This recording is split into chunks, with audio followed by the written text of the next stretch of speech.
Last time I made a video in this location, it was mid-August. It was a lot hotter out. Things in the background look quite a bit different. I think this is going to be an excellent project, even though it's hard to see at this point. And today, it's October 21st, and things have changed quite a bit around here. In this video, I'm going to talk through how our numbers worked out on this project compared to what our projections were, and why we made some of the decisions that we made on this project so that you can decide if a deal like this is right for you.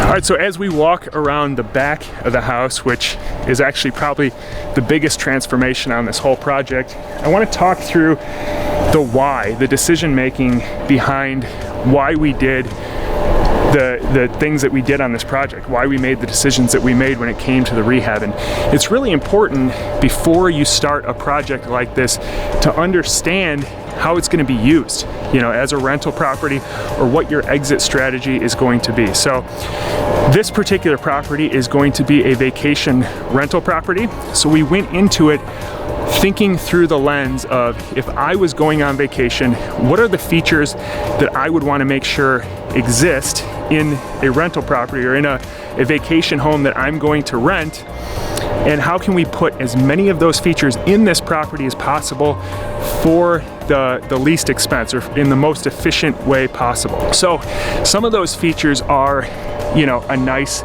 backyard. So this is the exact same backyard that I walked through in July. I was standing here and couldn't even get through the backyard.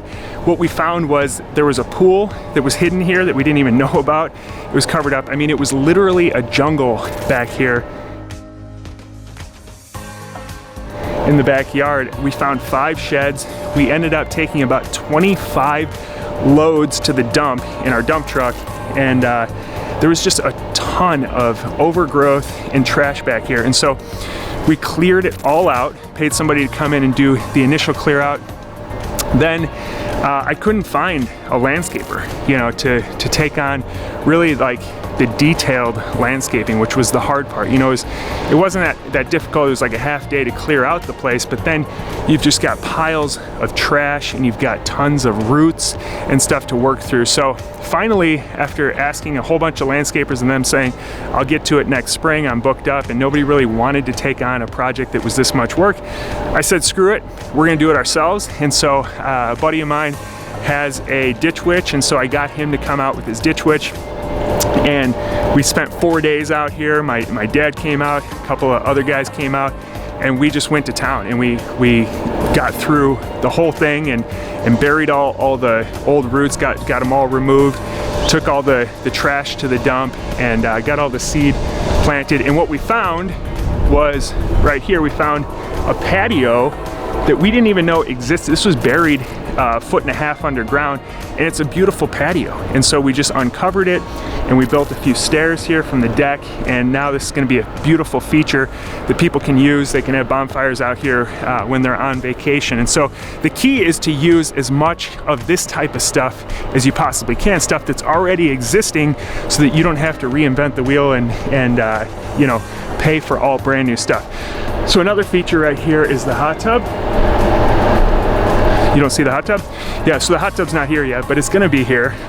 So we're putting in a hot tub here on this lower deck, and then also you can see we got a gas line here for the grill. So as you're rehabbing a property like this, you know, it's smart to think through some of these features that you can add to it before, you know, or while you're doing the rehab, before you finish with the rehab, so that, you know, once you're done, you can easily hook up the grill and you can easily hook up the hot tub. So our plumber was out here anyway. He was running all the gas lines to the kitchen, and so we had him run this gas line out here. So now I don't have to run here with propane tanks between guests, and a guest runs out of propane at, you know, 8 o'clock at night when they're barbecuing, and I got to come drop off another propane tank. There's always a gas line here that's dedicated that the grill hooks up to. Also, the hot tub, I'll put the link below to the hot tub.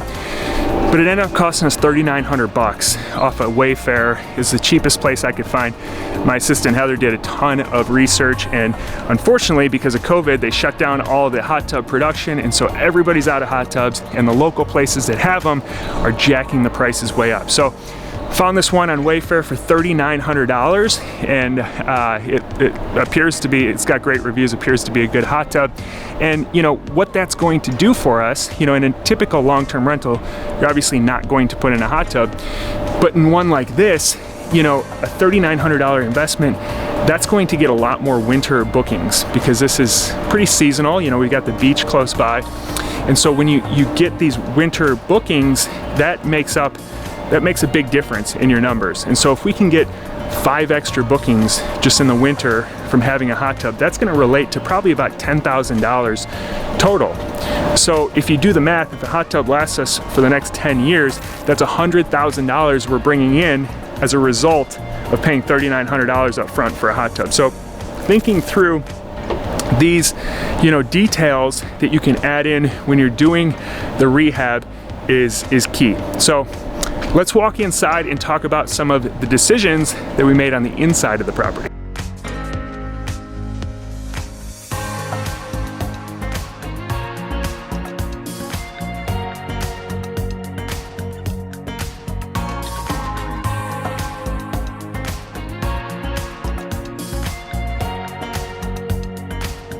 So as we walk into the property, one of the main challenges, as you can probably remember from the July video, was the smell in here. It's pretty rough down here. It smells pretty bad. It was pretty ripe, and you know, even after we finished the whole rehab here and replaced everything, made it brand new, there was still this lingering odor. So what we did was I did some research, and I found on Amazon these ozone machines. So I'll put a link to that again below. It was an awesome investment. It was like $50 for an ozone machine, and you can see the reviews. They take odor out of the air. They clean the air basically.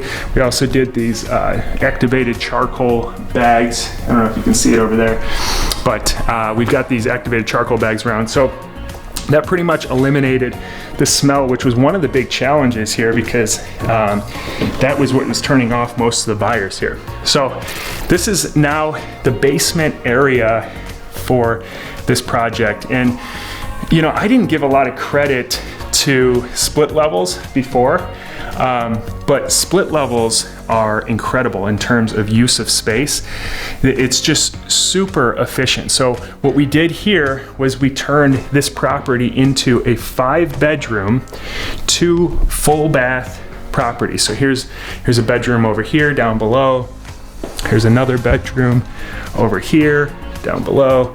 Got a couple a little bit lower ceilings here because of the vents that are running through, but it's still, I mean, I'm 6'3" and I can still stand up straight in here. Got this really cool shower that we installed down here. If you remember in the first video, there was like a makeshift kind of like toilet over here, and that was the extent of the bathroom. Let me know a property like this is, as you can see over here, you've got, you know, a toilet which is plumbed, so you know you've got plumbing for a bathroom down here. So the downstairs area is super efficient, adding 2 bedrooms, a huge living area down here so kids can come down here, hang out, and then upstairs there's also this huge living area up here. So we've got 2 full living areas up here. So we got this is a living area up here. Got it. Awesome kitchen table that seats, I don't know, what is that, 8 people. And then we got a breakfast bar here. And then this is the new kitchen. So if you remember before, it was like these green cabinets, and there was a lot that needed to be done here. So we took out this wall here, opened it up, and installed everything new in the kitchen here. And so by doing this, you know, for a short-term rental, the key to a short-term rental is how many it sleeps. I mean, that's really how you're gonna make your money. Here's another bathroom that we basically just remodeled, the same layout. We didn't change the layout that much. We just made it super efficient.